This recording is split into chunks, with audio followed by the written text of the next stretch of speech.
बिस्मिल्लाहिर्रहमानिर्रहीम जी, मैं हूं जुल्फ़िकार अली शाह और आप देख रहे हैं मरगला टीवी न्यूज़ चैनल। आज का जो हमारा मौजू है जिस पे गुफ्तगू करेंगे वो ये है कि ख़ास तौर के ऊपर तहरीक इंसाफ के लिए अच्छी और बुरी खबरें जो है ना वो क्या हैं फ्यूचर के अंदर, जो नियर फ्यूचर है। ज़ाहिर है कि बहुत ज़्यादा आगे तो पाकिस्तान की सियासत की प्रेडिक्शन हो ही नहीं सकती, बल्कि बाद लोग तो कहते हैं कि आप एक हफ्ते के बाद की जो है ना प्रेडिक्शन नहीं कर सकते। लेकिन बहरहाल जो नज़दीक आ रहे हैं उस हवाले से तहरीक इंसाफ के लिए जो कुछ अच्छी हैं कुछ बुरी खबरें हैं, उस हवाले से आज गुफ्तगू होगी। क्योंकि हर सियासी जमात जो है वो उसकी कोशिश तो यही होती है, सियासी लीडर की भी कोशिश यही होती है कि उसके लिए सब जो है वो हरारा हो और सब अच्छा हो।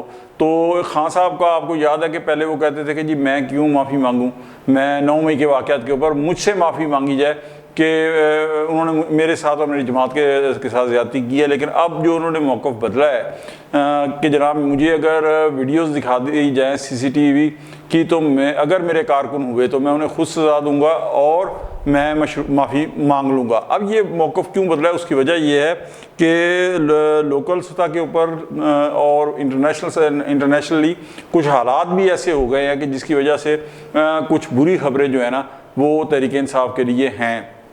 उसमें सबसे पहली बात तो आपको ये बताऊं कि आपको याद है कि कुछ अर्सा पहले प्रेसिडेंशियल डिबेट जो होती है ना इलेक्शन से पहले, वो हुई थी जिसके अंदर ट्रंप ने जो बाइडन को चारों शाने चित कर दिया था। जिसके बाद कहा यह जाने लगा था कि जनाब ट्रंप की जो मकबूलियत है, पॉपुलैरिटी है अवाम के अंदर, वो बहुत ज़्यादा बढ़ गई और कोई शक भी नहीं कि ऐसा ही हुआ था। उसे देखने के बाद जो थे जो बाइडन की जो डेमोक्रेटिक पार्टी है उन्होंने जो बाइडन को हटा के कामिला हैरिस को जो है वो सदारती उम्मीदवार जो है वो अपना नामजद कर दिया। उसके बाद अब मुख्तलिफ जो अमेरिकन रियासतें हैं उनके अंदर कामिला हैरिस की पॉपुलैरिटी बढ़ती जा रही है और ट्रंप की जो पॉपुलैरिटी है, जो उनके पॉइंट्स जिस तरह होते हैं, उनके प्रेसिडेंशियल एक सिस्टम है, वो कम होते जा रहे हैं। ये इसलिए मैं कह रहा हूँ कि तहरीक इंसाफ के लिए थोड़ी सी कोई अच्छी खबर नहीं है। क्यों कि तहरीक इंसाफ वाले अक्सर ये उम्मीद लगा के बैठे हुए थे कि अगर ट्रंप आ गया तो जनाब वो चूँकि इमरान खान का बड़ा हमायती है तो उसने पाकिस्तान की इस्टेब्लिशमेंट की ऐसी तैसी कर देनी है, उनके ऊपर ऐसा दबाव डालना है कि पाकिस्तान की जो है ना इस्टेब्लिशमेंट, पाकिस्तान की गवर्नमेंट, पाकिस्तान की जो भी हैं उन्हें फौरी रिहा करना पड़ना है खान साहब को। और ये भी मैं आपको बताऊँ कि अमेरिका के अंदर जितने तहरीक इंसाफ के कारकुन हैं या उनके हमायती हैं वो सारे के सारे जो है ना तन मन धन से ट्रंप की जो है इलेक्शन कैंपेन में उनकी मदद भी कर रहे हैं और उनकी कैंपेन चला भी रहे हैं। ठीक है जी। अच्छा, उसके बाद क्या हुआ कि कुछ अर्सा पहले खान साहब ने मुजीबुर रहमान को अपना हीरो करार दिया था। लेकिन अब शुमी किस्मत के मुजीबुर रहमान साहबा की जो साहबजादियाँ हैं हसीना वाजिद, वो अपना कमोबेश 5 साल एक पीरियड है, उसके बाद मुतवातर 2009 से लेके अब तक वो वज़ीर आज़म रही हैं बांग्लादेश की, तो वो भी वहाँ से उन्हें राय फरार अख्तियार करनी पड़ी और मुजीबुर रहमान साहब के जो मुजस्मे थे वो भी गिरा दिए गए। तो ये एक और हीरो जो था इमरान खान साहब का, उसका भी जो है ना वो अंजाम जो है वो अपने अंजाम तक पहुँचे। और अब जाहिर है कि खान साहब और उनकी पार्टी अपना हीरो जो है वो बदल चुकी है। और इस हवाले से जाहिर है कि खान साहब के बयानिए को जो मुजीबुर रहमान के हवाले से उन्होंने अपनाया था एक दचका लगा है।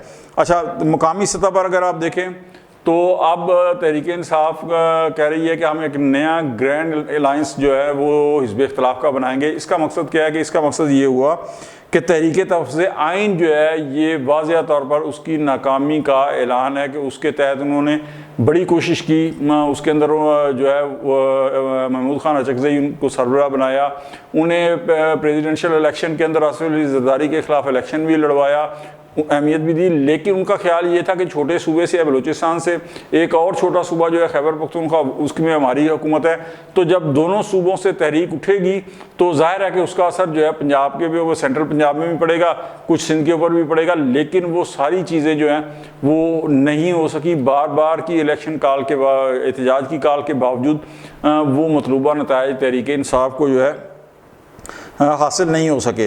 अच्छा, इसके अलावा सुप्रीम कोर्ट का जो फैसला था इससे मखसूस नशिस्तों वाला, उस बिल्कुल यकीनन उससे तहरीक इंसाफ को एक बड़ी तकवीत पहुंची थी। और वो समझें कि एक छक्का लगा था कि गैबी इमदाद कह लें, छक्का कह लें, जो मर्जी कह लें, लेकिन बड़ी तकवीत पहुंची थी कि उनको कौमी असम्बली और चारों सूबाई असम्बलियों के अंदर मखसूस नशिस्तें जो थी वो मिल गई थी।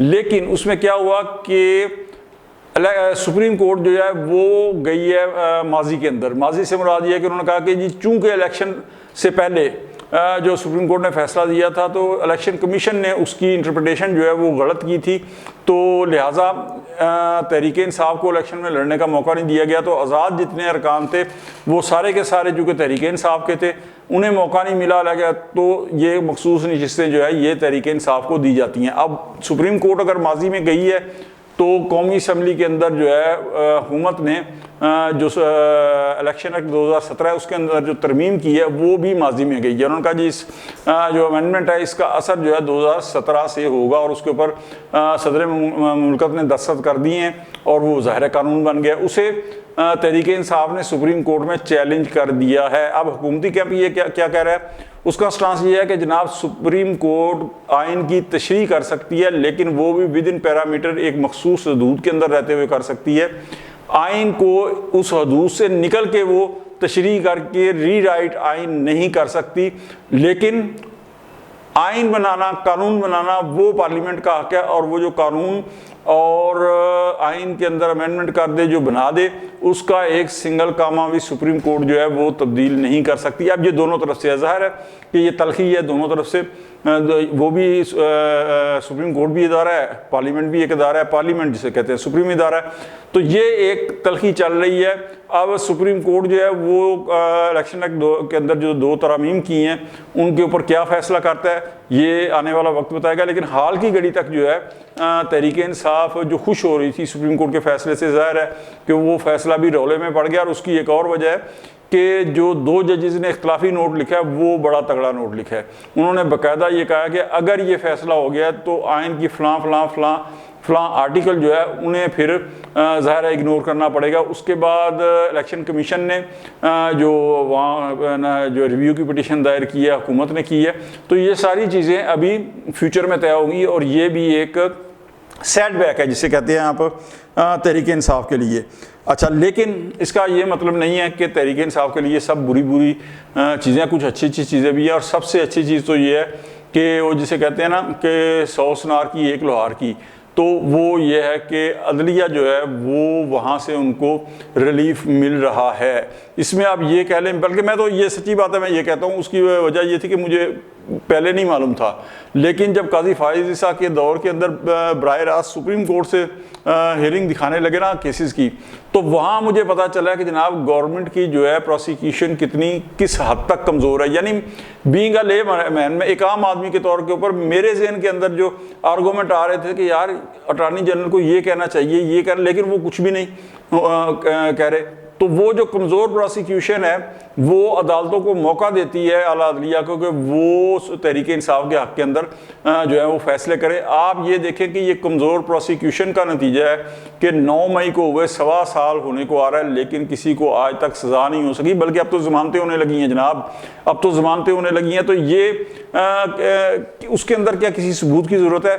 वीडियो मौजूद हैं, ऑडियो मौजूद है, तहरीक इंसाफ के जितने कारकुन हैं, हसान नियाजी मसद कोर कमांडर की पतलून जो है कर रहा है, ये सारी मैं नहीं गिनवाना चाहता, ये सारी की सारी डॉक्टर यास्मीन राशिद में मौजूद है, शहरियार अफरीदी कह रहे हैं कि उनकी वीडियो मौजूद है, फिर मुराद सही साहब की ऑडियो मौजूद है कि जो आपको जगह दिखाई गई है वहाँ पे आपने जाना है।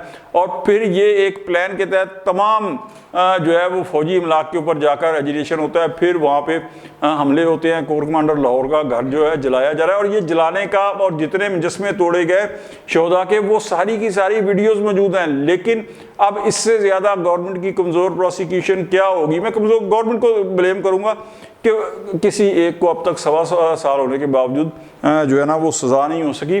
तो जो अदलिया है वो तहरीक इंसाफ के साथ है और उसके हक़ में वो फैसले दे रही है गवर्नमेंट की नालायकी की वजह से। ठीक है जी, गवर्नमेंट की कमज़ोर प्रोसिक्यूशन और गवर्नमेंट की नालायकी की वजह से वो तहरीक इंसाफ के हक़ में फ़ैसले दे रही है। गवर्नमेंट जितने मर्जी केस बना ले, लेकिन अदलिया का जो सहारा है, जिस तरह मैंने कहा कि वो जनाबे वाला वो सारे के सारे धोने जो है ना वो धो देती है। अगर इधर मुकदमे बने हैं, इधर गिरफ्तारी हुई है, इधर ज़मानतें भी मिल जाती हैं, तो ये एक बहुत बड़ा जो है तहरीक इंसाफ को सहारा है। आप यही देख लेना कि उज़मा बुखारी साहब एक प्रोग्राम में कह रही थी कि जनाब इतना ये फ़लाँ सहूलतें खान साहब को मिल रही हैं, लेकिन हम मजबूर हैं। अच्छा, क्यों मजबूर हैं? ज़ाहिर है कि अदालत पूछती है, बाकायदा रिपोर्ट लेती है कि खान साहब को क्या क्या सहूलतें मिल रही हैं। तो ये एक बहुत बड़ा एज हासिल है तहरीक इंसाफ को, जो माजी में या हाल की घड़ी तक किसी और सियासी जमात को पाकिस्तान की तारीख में, बल्कि पाकिस्तान क्या मेरे ख्याल में दुनिया की तारीख में किसी और जमात को हासिल नहीं था। तो आज तक के लिए इतना ही, मिलते हैं अगले व्लॉग में। उस वक्त तक के लिए जुल्फ़िकार अली शाह को इजाज़त दे दें। लेकिन अगर आपको ये हमारी वीडियो अच्छी लगे तो लाइक कर दें और दोस्तों तक भी शेयर कर दें, और हमारे चैनल को ज़रूर सब्सक्राइब कर दें और बेल आइकन के बटन को भी दबा दें ताकि नई आने वाली वीडियोज़ आप तक बर वक्त पहुँच सकें। जुल्फ़िकार अली शाह को इजाज़त दें। अल्लाह हाफ़िज़।